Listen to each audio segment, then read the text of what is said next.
নবীর আরেক ভবিষ্যৎবাণী বাস্তবায়িত হওয়ারও সময় ঘনিয়ে এসেছে। সেটা হলো এই ভারতবর্ষে, এই গোটা ভারতবর্ষে একটা মহা লড়াই হবে।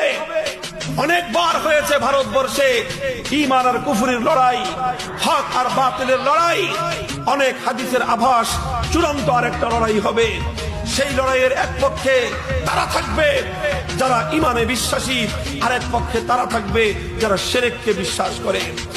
এক পক্ষে তারা থাকবে যারা তাওহীদপন্থী, আরেক পক্ষে তারা থাকবে যারা শিরকপন্থী। এক পক্ষে তারা থাকবে যারা ঈমানদার, আরেক পক্ষে তারা থাকবে যারা বেঈমান।